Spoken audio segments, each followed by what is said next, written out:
All right, guys, we're here at Sterner Firearms. We're here with Scott, taking a look at Stippling 101. Yep. So I watched his video the other day with him stippling the PMag that was the AK-47. Correct. Okay. Awesome. So it got me thinking a little bit more because we've had plenty of people come in. We've done a lot of stippling jobs for customers, but it seems like a daunting task. Yeah. So I decided to do a little spread here of like if you want to get into it yourself and do very, very basic stippling and some kind of ins and outs. So I mean, what's your process? I mean, you decided, hey, I'm gonna do a PMag, right? Yep. Was it scary? I mean, like. Yeah, I was nervous. I wasn't going to jump right on my firearm, any of my firearms that Sure. polymer frames. I was just going to pick a PMag. I rarely shoot the AK, so I was like, you know what? I'm cool with this. I'm just Sure. going to do it and see what happens. So, I mean, did you do any research prior to it? Or says, A little bit. I know that I can burn holes in things and just. Well, yeah, there was that. Okay. And that's where I started, and I was noticing that the different ways I was holding the gun was changing, my patterns. Yes. And my burns. I was getting a little bit of, on a 45-degree angle, I was getting a little bit of overburn. Mm-hmm. It was kind of goofy stuff going on, so I thought, all right, I'm going to check out, some YouTube videos and see what other Sure. guys have to say. And there's some really knowledgeable people, but I'm a hands-on learner, so I can't just just watch people and go, oh yeah, I got this. Yeah, and it took a lot of just thinking, what should I bring out here for very basic stuff, because Right. we've gotten a little bit more intricate with what we're doing now that we're offering product to customers and yeah. these services. So I had to kind of think back to what were my pitfalls, what was the easiest way for me to learn. And you're absolutely right. Being on YouTube, there's thousands of videos of people that are really good at stippling, but then they don't really show you all the processes and steps up to the final product. Right. So first and foremost, I mean, if we're talking about stippling a firearm, and this is we'll have some extra footage in here of me actually dremeling a lot of this stuff out. But the biggest thing that I've noticed is take apart the firearm. Yeah, that's true. I've seen a lot of videos where people leave the mag release in and the trigger and everything. And obviously, for the most part, you're not going to be touching the trigger. But the last thing you want to do is slide off with the Dremel and you just completely damage your trigger or any of the other stuff. Right. So that's one big notable thing to look at. Okay, so like I said, take apart the firearm.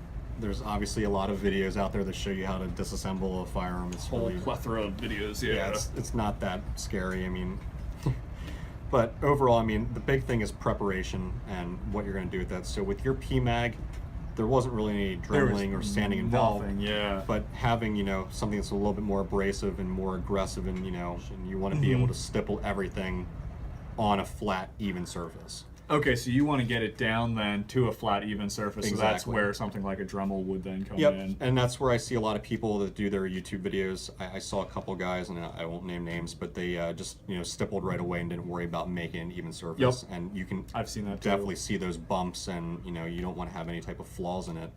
Another thing you're going to want to do too is map out where you want to stipple. So this customer in particular for the Glock 43 here, all he requested was that we keep the Glock logo. Cool. I don't blame him for that.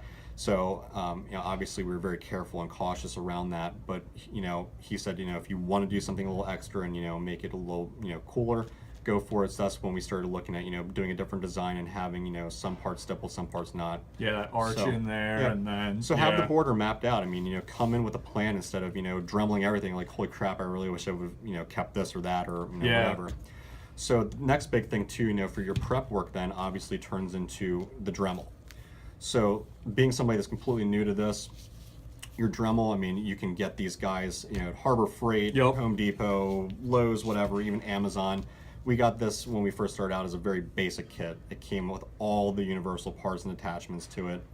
Obviously for your little tip up here, we want something that's relatively non-abrasive. Yep. If you're looking at something that has a lot of grit to it, you're going to skip all over the receiver and you're going to have some problems. So we went with something that was a little less abrasive. And the sweet spot for this guy right here is, you don't want to go too slow or too fast in your rotations when you're really powering up the Dremel. You go too fast, you can actually get deep lacerations. You go too slow and it starts skipping and making dents and grooves into it. Gotcha. Which is a whole lot worse when you're trying to, fine tune everything and sand it out. So then once all this is sanded down, we will have the video here as well. It's time to get into the actual sandpaper. So we have some that's not quite as coarse. This is 150 grain. Okay. So we use that to start getting all the imperfections out and really getting it down to a smoother. So then we ended up using this guy here to, with the wet sand, to really get into the finer details and around the Glock logo and everything.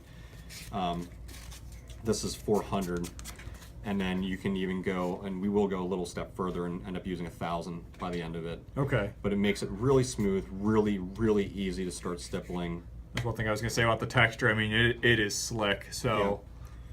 So I mean, that's one big thing, and when you get into the world of stippling on firearms, PMags are going to be a little bit more dense per se. I was gonna say the polymer is going to be different Yep. with the PMag compared to the frame on like a Glock or. Exactly. So that brings us into the next portion here, where you have your you can either use a wood burner or you can use a soldering iron. Yep. Now, 99% of wood burners and soldering irons are going to have temperature controls. Okay. Mine did not. Okay. Mine was just plug in and freaking go. Yep. So that means, if you're doing with a PMag, it's a lot more dense, so you can apply more heat and you're going to come up with the same outcome. Glocks, from what we've experienced, are a lot softer material. Okay. So we end up going with the 200 to 250 range. If we want to be a little bit more aggressive, we'll use a 300 for the temperature. So that's one big thing to look at, to make it a lot easier on yourself. If you're obviously just doing PMags, you don't really need a temperature control. You can gauge what you need to do. But if you're starting to get into firearms and worrying about, damaging anything, control it. You can always start at a lower temperature and work your way up. Yep. It's a lot harder to go backwards, and that requires more sanding, more dremeling, and before you know it, you're out of material and you're going to bust through your. yeah, you're your going to be rubber buying seal. a customer yourself a new. Yep, and luckily we frame. haven't had that problem. So, I mean, those are just the basics, and you're going to have to get used to the different feels, the different different polymers, obviously, and seeing what works the best for you. Obviously, with the videos that you're going to see of us actually sanding this down and using the Dremel, is keep everything on an even playing field. The more you start manipulating and turning everything around is where you start getting the imperfections, the grooves, the cuts, the dimples, everything like that. But the last thing too is somebody that's just getting into stippling, you did a very small surface area. Mm-hmm. When you start having to be more intricate and you're taking a lot more time, it's going to start smelling horrible because you're burning plastic. You're burning that polymer. So make sure that you're wearing some type of protection. I recommend getting some safety glasses, Especially running the Dremel. Yeah. when you're in the Dremel, because you're gonna have all the particles flying up, and then get yourself a basic mask just to kind of help out with you're not breathing in anything, especially the little particles as well. So this is kind of like an absolute go-to. And then you can obviously use a little oscillating fan or whatever just to keep air moving if you're not doing this outdoors or you're not in a well-ventilated area. Or even use a diffuser, but that helps combat the extra smoke that's coming off, and you're not going to give yourself a headache. Exactly. So that's your brief overview of the kind of tools you need to look at for setups. Getting into it, yeah. I mean these. I mean we have a little bit of a more expensive one here, but you can get a whole pack of these for $5. Yeah, go down to your hardware store. Yeah, get these for $2. This basic soldering iron with all the extra tips and everything, I think it came out to like $20 and some change, and get these guys anywhere for $15 to $30. Exactly. So it's not that much to dive into. Yeah. So we're gonna start the stippling process, and we'll see you back here. Nice.